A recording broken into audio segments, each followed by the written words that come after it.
Hey guys, welcome to Yoga is Yummy for triathletes. So this is especially for anybody who likes to bike, swim, or run, or any combination of those three. When you are a triathlete, you need three things. You need strong obliques, flexible hamstrings, and really open shoulders, especially on the swimming part. So hopefully, if you practice this class regularly, you will have amazing races all summer long. So here we go. I want you to come into a nice cross-legged position. I like to call it pretzel pose. Take a couple deep cleansing breaths. Roll your shoulders onto your back. I want us to start by plugging our hips down to the ground and just simply reaching up. So this is a lot more challenging than it looks. You can also sit on a block or on a blanket if you need a little extra lift. And just elongate the side bodies and allow the breath to fill the body up completely. So inhaling. And on the exhale, twist to your left. Right hand goes on your left knee. You've already got this great length. So all you have to do is squeeze. So it's really great for digestion and all that internal stuff that goes on. So you're going to feel really good. And then inhale, come back to the middle. Plugging those hips down again, reaching the fingertips up. And twist to the other side. So the left hand on the right knee. And twist. Really feel your lower belly here. Good. And then inhale, come back to the middle. And then exhale, relax the hands to the sides. Excellent. Now, we're going to do a variation of boat pose. So bring your feet in front of you. And a lot of you are probably familiar with boat, but this is a lot more challenging. I practiced this morning with some of my running students, so it's really fun. Press your feet down. Take your hands to your shins. And then just draw your heart toward your thighs. So you're immediately going to feel your back muscles.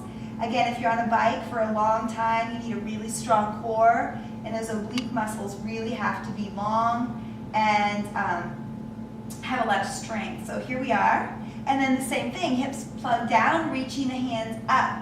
Inhale, and you're immediately going to think, Polly, I feel my legs and the tops of my feet, and that's good. So really reach here. On the exhale, we're going to twist to the left, so reach your arms to the left, maybe lean back a little, but really feel this in the lower tummy. And then here's where a lot of the work is. Inhale, back up. Pressing the heart toward those thighs. You're going to feel your thighs and your hip flexors. Exhale, twist to the right. Maybe lean back a little bit. And then inhale, up. Adding more challenge. Here we go. I want you to flex your left foot and then lift that shin as parallel to the floor as you can get it. Now I'm wanting to fall back. You probably are too. Do your best to stay lifted and then twist to the left. Wow, this is really challenging. Draw that thigh toward the heart and then inhale and then lower. Wow, really long. Good. And then flex the right foot and lift that shin to parallel. And then twist to the right. Definitely a challenge. And then keep drawing that thigh in. And then finally inhaling.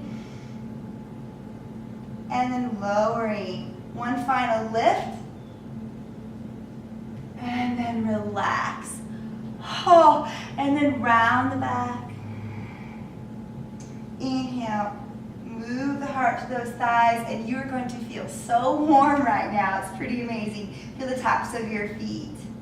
Good. Here we go. Go ahead and cross your ankles and come into a downward facing dog. So go ahead and just feel your downward dog after heating up the body like that. Pretty cool. And make sure your wrist creases are even. Opening the shoulders. Maybe walk your heels in just a tiny bit. Make your downward dog really, really, really open. Take a long breath in.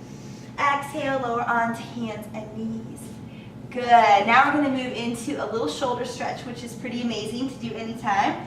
I want you to turn your right fingers facing in. Sweep your left arm just to shoulder height, and then come underneath. This is called thread the needle. So just kind of lower your cheekbone and your shoulder down. Take this hand. Press that palm into the floor to roll open. You're going to gain a lot of space here between the shoulder blades. Yeah, or you can even make this a little bit more more intense by reaching the top arm up, maybe bringing it behind you and catching the top of that left thigh. Good, and then coming back. Place that right palm down, press down to come up. Other side. Good, maybe give yourself a little shake out. You can always sneak in a little cat pose.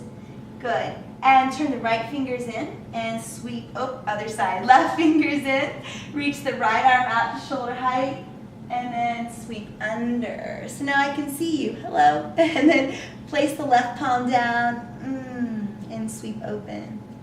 Good. So you got to kind of figure out where to put your left hand. That's the trick in this pose. Everybody has a place they like the best. So I kind of like mine right in front of my face so I can see it and I can get a nice even openness. Good. Lifting up and then sweeping that hand behind you and catch the top of the right thigh. Good. And then inhale and then exhale, pressing down to come up. Good. Moving into just a couple standing poses, just to give you a little kick for your day. Curl your toes under, press up and back. One more downward dog there. Feels great. And here we go. We're going to step our left foot in between our hands. It doesn't come all the way. Just clunk it right on up there. Not a big deal at all. Give yourself a little squish here. We're going to take a block if you have one.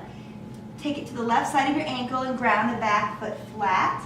And we're going to sweep into what's called side angle pose. And this is pretty awesome because you're going to open up the entire side body, pull the right hip, kind of rotating back as you draw the left ribs under. Good. And maybe descend deeper, opening the hips more, drawing the knee toward the pinky toe, and really reach here, guys. Breathing in. Exhale, lower that hand. Remove the block, come into lunge. Leave the right palm flat, and then sweep the left arm open. This is called lunge twist. Love this one. Really fun to do. Feeling that right hip pull forward, left hip pull back. Hamstring on the right leg lifts. Exhale, lower that left palm, and step the right foot in just a tiny bit, coming into pyramid pose, or what I like to call runner's stretch. Whoa. And here's a real challenge because you've got this whole balance thing going on and you've probably got a really tight hamstring, so you may want to microbend the front knee, but if you can, straighten both legs and maintain some balance with those hips. Good, really big challenge here. We're going to reach our fingers back, elongating the spine, do a little lift so you're parallel, and we're going to reach up. Feel those side bodies, similar to what we started class. Exhale, we're going to reach down. And then make your way into lunge. And step back to downward dog. Ooh, hang in there, a couple more minutes. Here we go. Step the right foot forward between the hands. Ground the back foot flat. Take that block on the right side of your right ankle. And we're going to sweep into side angle pose. So I love to come into it like this because you get this huge stretch. Great. And feel the tummy muscles. You're always toning in yoga. Don't kid yourself. You're always working. Good. Move that front knee toward the pinky toe. Kind of lift through the back arch. Expand. Good. And lower that hand. Wow. And then here we are in lunge. This time leave the left palm. And then sweep the right hand up. Twisting lunge. Good. Feel the space along the shoulders. Good. Exhale. Finally, pyramid pose, runner stretch. Step in with that left foot just a little bit. Plug both heels down and fold right over that front leg. Holy moly. And pull the right hip back, reaching back. Sweeping all the way up. Exhale, reaching all the way down. Coming into lunge and making our way into downward dog. Great job. Relax here. And you can end with the child's pose. So I hope in 10 minutes you got a great workout and a great prep for any triathlon you've got in your future. Namaste.